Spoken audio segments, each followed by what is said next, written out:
Hello everyone. It's me, Arden Lee. I am back today with another video. And today's video is about how to feel better about yourself. This is one of those topics that I was looking through YouTube, seeing what people were looking for, what they wanted to find in regard to their emotional state, tactics for feeling better, being happier, living lives that they find more fulfilling. And this one came up. And immediately I knew exactly what I wanted to say about it. So before I get into that topic, if you've not done so already, I would love to invite you to subscribe to my channel. If you're someone who is looking for tips and tricks on how to get your mental and emotional well-being under your control, to achieve that emotional self-mastery, to achieve that kind of life where you wake up every day and you're excited to be doing the work that you're doing in front of you. You're excited for the path forward, that you feel supported by the people around you. Definitely go ahead and hit that button and let me know. Let me know how this is helping you. Let me know how it's landing. And if there is a specific topic that you would like to see me address, just go ahead and leave me a comment on the videos, and I'll do my best to get to it. So all right, without further ado, how to feel better about yourself. So here's something that I have learned throughout the course of my life, is that feeling better about myself has all boiled down to who and what I surround myself with, right? So I'm going to tell you this story that I saw in a Facebook video somewhere. The story seems to have been passed down through many generations. So I don't think it originated in the Facebook video, but it hit me deeply, so I'm going to share it with you today. Essentially, a son goes up to his father and says, "Father, what is my worth as a human being?" And his father looks at him and says, "I want you to take this stone," he hands him this nice kind of crystal, "and I want you to take it down to the market today. And if someone asks you how much it is, I don't want you to say anything, just hold up 2 fingers." So the son goes to the market with this lovely little rock crystal, and sure enough, a woman comes by and says, "Oh, what a lovely rock, I'd love to have that in my garden. How much is it?" And he goes like this, and the woman says, "Oh wow, $2. Yeah, that sounds great." But he takes the rock home because his father instructed him not to actually sell it. And he says the next day, "Okay, I want you to take this rock, and I want you to go to this gift store, this boutique that's over in town." So he goes to the boutique in town where there's lots of rocks and crystals, and he shows them the rock that's for sale, and they said, "Oh, how much is that?" And he holds up 2 fingers, just as his father told him to do. And the person behind the counter says, "Oh, $200. Wow, that's a good price, And so he goes back home, and on the 3rd day, his father says, "Now I want you to take this rock to a museum, and I want you to ask the collector if he's interested in purchasing it." So he takes the rock over to the museum, and he asks the collector if he's interested in purchasing it, and he says, "Oh, how much is it?" And he holds up 2 fingers, and he says, $2,000. Yes, that's a great value for this, this excellent piece of meteorite that you have here that's rare and valuable.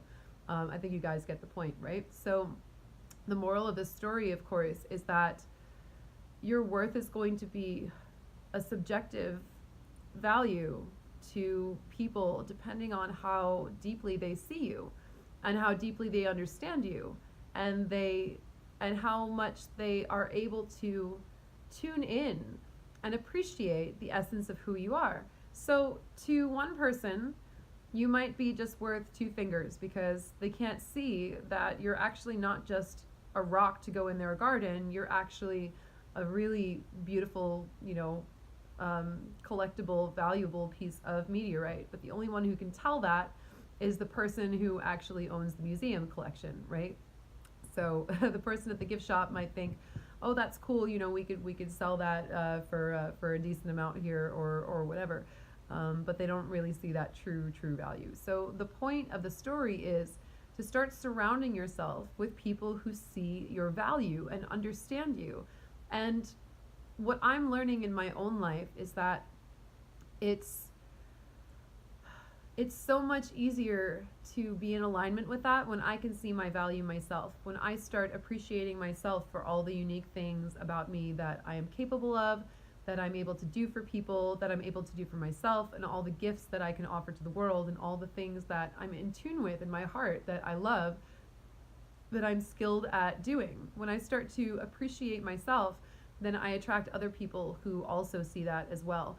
And when I meet someone nowadays who doesn't appreciate me for whatever reason, I kind of just look at them and I'm just like, huh, wow, that's so interesting and unfortunate that you can't see my value because you're focused elsewhere. Maybe it's not actually unfortunate. Maybe it's just, maybe it's just that we're not a compatible fit or whatever. But I can't help but imagine that if you had the skill sets to see all the things about me that are awesome, then, that would be a great addition to your life. So it's really actually you who's missing out.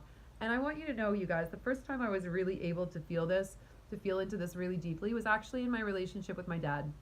And throughout my whole life, my dad had, my dad has been an abusive person with horrible anger management issues that he's never gotten under his control, and he just lashes out at everyone else around him, and he loves to blame everybody else for his problems and just project a shit ton of stuff onto them. And I look at that, and I'm at a place in my life nowadays where, I've spent so much of my life mourning my half of that connection and saying, wow, it was so unfair that that I suffered all this abuse growing up, that I had all of these, toxic, negative, limiting beliefs put on me, that I was raised in this toxic environment that I've worked so hard to undo all the programming from. That's been really, really difficult. But when I when I stop my self-pity for a moment and I actually tune into to the reality objectively of that relationship, I was finally able, just a couple of years ago, as as a full-blown adult, to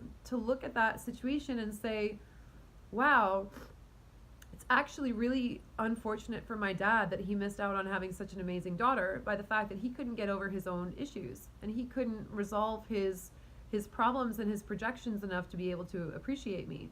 Wow, how much does that suck? That he couldn't have, that he couldn't just like be a normal human being enough to be able to sustain a healthy relationship with his own daughter. I would never want to be that person. Jesus Christ, I would never want to be that. There were certainly many times, many opportunities that that he could have turned things around, and he just didn't. So I don't look at someone. I don't go around anymore trying to get that person who thinks that I'm worth $2 to start realizing that I'm worth $2,000. I don't waste my energy on that anymore, because I no longer respect people who can't see that. Or I can respect them. I can respect if we're just not in alignment. If they're like you're great, but I'm good with my life over here, or you're just not a compatible fit, then whatever. We live in a free will universe, and that's fine. But if someone is really, really deeply unable to see my value and my worth, I start thinking to myself, like, it sucks that they're not that smart, It sucks that, I know now, I'm confident about my own actions because I practice discernment and I practice mindfulness, and I'm not going to just go around and behave like an asshole and say, if someone doesn't like me, then they're just a hater or whatever. I know that I do my due diligence to look at my actions and to try and be a good friend and to be supportive of people. And I ask the people who are around me, who are close to me, who are supportive of me, I ask them all the time, I trust them to be honest with me. I'm not just surrounding myself by, with a bunch of people who are blind fans or whatever. I surround myself with people whose opinions I really respect. And I'll ask them from time to time, how am I doing? Is there anything I can improve upon right now? Or, hey, I'm facing this problem or that problem. Do you have any advice for me? Do you think I'm taking the right course of action? So that's certainly the due diligence that I do to make sure that I'm not just deluding myself. But ultimately, once I have that sort of base around me where I can tell that I am adding value into the world, and I am doing all of my that I'm treating my relationships as best as I know how, to the best extent of my ability, then I look around and I'm like, if someone doesn't value me, then that's really on them. And that's been the biggest change for me in how I started to feel better about myself, is I stopped seeking out the opinions of inconsistent people, you know? There are people out there who will only like you or only value you if you are not available to them, because they've got their own issues. And you try to be kind to them and they actually treat you with less respect because they figure, like, why are you just being kind to me for free? This is weird. I'm used to having to chase, all these emotionally unavailable people or whatever. And if you're going around also chasing emotionally unavailable people, and trying to treat them with kindness and then getting surprised when they don't value you, this is a really good switch to be able to make. You just want to surround yourself with people who understand you and who see you. And that's so important, who really reflect your worth back to you. So there are always going to be people like that who are going to be available to you, even if you're in a place right now in your life where you can't see them now. I remember being in that place in my life too. And it just takes, some moments of discomfort while you wait for that new abundance to come in. It takes getting rid of, all the people in your life who are not helping you grow, who are being toxic, or who are not contributing positively to your life. And it may take a few months for new people to start showing up. You may have to go and put yourself in some new environments, sign up for that art class or that yoga class or whatever it is that you want to do. But you're going to start attracting more and more people who are in attunement with that vibration. So really, at the end of the day, it really is all about who you surround yourself with, and the kind of things that you allow in your field. And if you feel right now like you're not empowered to choose what comes into your field and what doesn't, I invite you to expand your vision a little bit and just look at what more is possible for you. Maybe you're at a job right now that you really don't like, and I understand, because capitalism is a bitch of a system to live under. But at some point, you want to look at empowering yourself to be able to say, well, maybe I can't change my job today, but maybe if I start to do some work in the evenings, doing something else, learning a new skill set, learning a new trade, then I can switch to, to another environment. I can switch to a job that I like.